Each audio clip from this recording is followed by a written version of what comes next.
Welcome to homework. In this problem, we are considering a potassium chloride molecule. So we have a potassium and a chlorine atom, and they're bound together with some energy.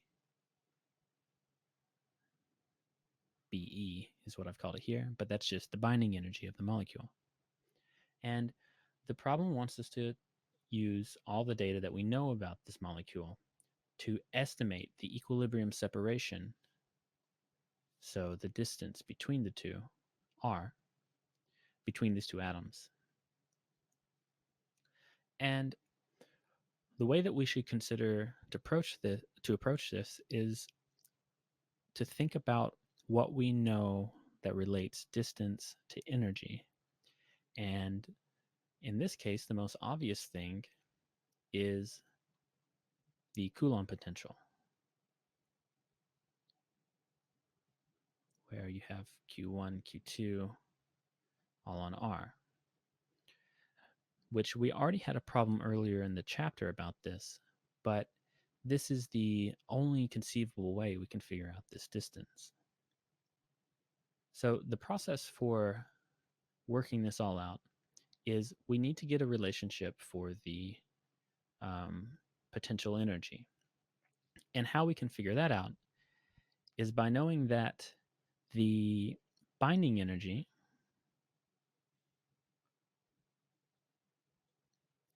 is going to be equal to the potential energy written as a positive minus the energy cost, which I will write like this. The energy cost of bringing this molecule together. So let's look at this first. The energy cost is simply the ionization energy, so how much energy it costs to rip an electron away from potassium, minus the electron affinity, so how much uh, the chlorine atom really wants to take on an electron. So we have the values here. They were given in the text, and that is just 0.7 eV. What we can think about this value is how much it costs to remove an electron from our potassium and give it to the chlorine, because it actually takes a little bit of energy to rip it away from the potassium, and it's balanced out by the energy hole that the chlorine has. All right. And the binding energy is given as well, because this is something also from the text and that can be measured in certain ways.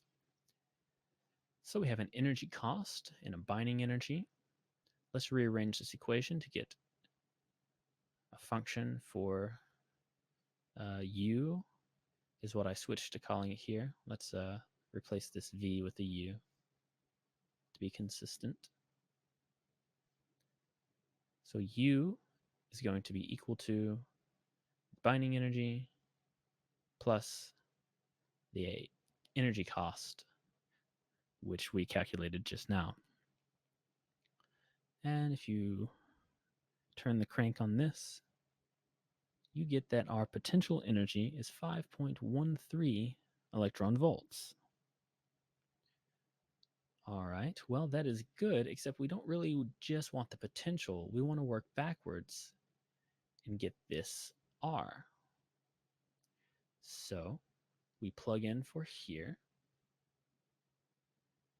and we have 5.13 eV is equal to Coulomb's constant, which is 1 over 4 pi epsilon naught, times Q1, Q2, all over R. Now, in this case, Q1 and Q2 are the same. They're just the elementary electric charge. So one of them would be negative, but the notation in this book takes binding energy to be a positive. So we're going to leave it just as the magnitude of the charges. So you get K E squared over R. And then we want to shuffle things around a little bit because we're trying to calculate R, which we get 5.13 over Ke squared. And if you do the calculation here, you see that the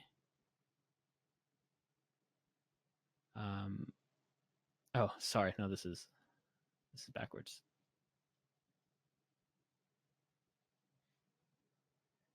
It's Ke squared over the binding energy.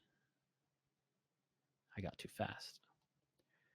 But regardless, if you do this calculation, you see that the distance is 0.287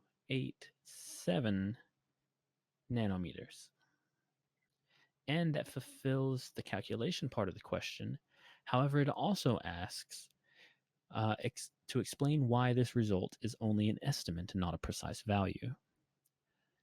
And the key assumptions that we've made here, one is that we assumed both of these are point charges, which is not necessarily the case. They do have some charge distribution, but we've also assumed that there's no energy coming in from kinetic energy, which would change the binding energy. It would lower the binding energy a little bit. So we actually might expect the binding energy to have this influence from the kinetic energy, thus giving us a little bit of a wrong calculation for the distance between the two.